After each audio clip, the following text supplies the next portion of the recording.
Hello student, आप सभी को अपने चैनल एग्जाम प्री में स्वागत है। आज जो है कब खंड का देख रहे हैं स्वदेशी, ठीक है, जिसको लेखक है बद्री नारायण चौधरी अर्थात प्रेमगन, ठीक है।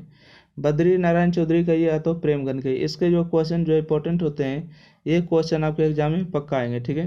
तो आइए इसको देखते हैं क्वेश्चन आंसर आपके सटीक आंसर के साथ। कविता के शीर्षक की सार्थकता स्पष्ट कीजिए, ठीक है। कविता के शीर्षक की सार्थकता स्पष्ट करिए। तो आंसर होगा हिंदी साहित्य के विख्यात निबंधकार, नाटक एवं समीक्षक कवि प्रेमघन जी द्वारा स्वदेशी शीर्षक पाठ रचित है, ठीक है। हिंदी साहित्य के विख्यात निबंधकार, नाटककार एवं समीक्षक कवि प्रेमघन जी द्वारा स्वदेशी शीर्षक पाठ क्या रचित है। तो इसका आंसर होगा कि भारत की सभ्यता एवं संस्कृति पूरे विश्व में फैला हुआ है, लेकिन अब भारत में विदेशी वस्तुएं, विदेशी शिक्षा एवं विदेशी रहन सहन, यहाँ हिंदू मुस्लिम में कोई फर्क नहीं दिखाई पड़ता, जिसके कारण हम कह सकते हैं कि इस पाठ का जो शीर्षक दिया गया वह ठीक है, क्योंकि स्वदेशी है, ठीक है। क्या स्वदेशी है ये। अगला क्वेश्चन है कि कवि को भारत में भारतीयता क्यों नहीं दिखाई देती, ठीक है। ये भी आपके एग्जाम में VVI क्वेश्चन है कि कवि को भारत में भारतीयता क्यों नहीं दिखाई पड़ती है। तो आंसर होगा हिंदी साहित्य के विख्यात निबंधकार, नाटककार एवं समीक्षक कवि प्रेमघन जी द्वारा स्वदेशी शीर्षक पाठ रचित है।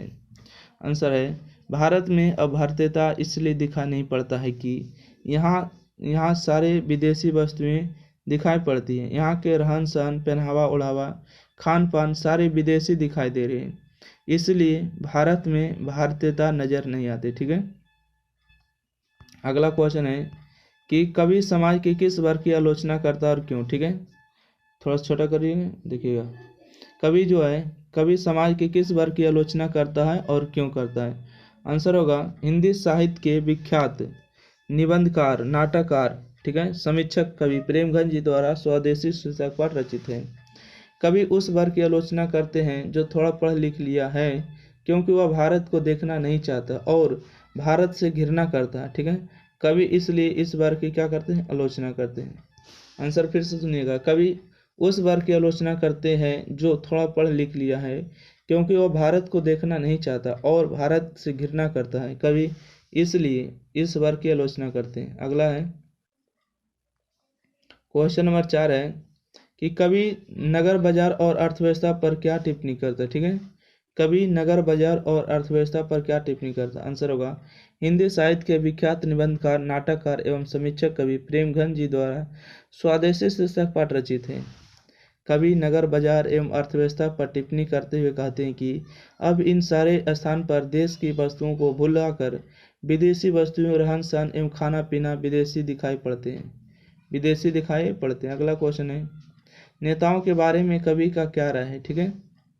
अगला क्वेश्चन है कि नेताओं के बारे में कवि का क्या राय है। तो आंसर होगा हिंदी साहित्य के विख्यात निबंधकार, नाटककार एवं समीक्षक कवि प्रेमघन जी द्वारा स्वदेशी शीर्षक पाठ रचित है। कवि नेता के बारे में कहते हैं कि अब नेता विदेशी भाषा, विदेशी कपड़ा, विदेशी खाना, ठीक है, विदेशी खाना एवं विदेशी खाना पर अधिक जोड़ देते हैं और भारत की वस्तुओं को भुलाते जा रहे हैं, ठीक है। खान पान पर, ही पान होगा, ठीक है, खान पान पर अधिक ध्यान देते हैं। ओके, तो नेता जो है के बारे में कवि कहते हैं कि कवि नेता के बारे में कहते हैं कि अब नेता विदेशी भाषा, विदेशी कपड़े, विदेशी खान पान पर अधिक जोड़ देते हैं और भारत की वस्तुओं को भूलते जा रहे हैं। नेक्स्ट क्वेश्चन है कवि ने डफाली किसे कहा है, ठीक है। कवि ने डफाली किसे कहा और क्यों, ये आपके एग्जाम में बहुत बार पूछा गया। कवि ने डफाली किसे कहा और क्यों। तो आंसर होगा हिंदी साहित्य के विख्यात निबंधकार, नाटककार एवं समीक्षक कवि प्रेमघन जी द्वारा स्वदेशी शीर्षक पाठ रचित है। आंसर होगा कवि भारतीय लोगों को डफली शब्द से संबोधित किया है, क्योंकि वह भारत को झूठी प्रशंसा करने की आदत है, इसलिए इसे डफली शब्द से संबोधित किया गया है। और भी एक क्वेश्चन का नहीं है अब, ठीक है। तो क्वेश्चन आपको समाप्त हो गया, ठीक है। तो फिर मिलते हैं अगले वीडियो के साथ। जब तक के लिए आप सभी को थैंक यू, धन्यवाद। वीडियो को लाइक कर दीजिएगा, शेयर कर दीजिएगा, चैनल को सब्सक्राइब करना नहीं भूलिएगा, ठीक है। Thank you.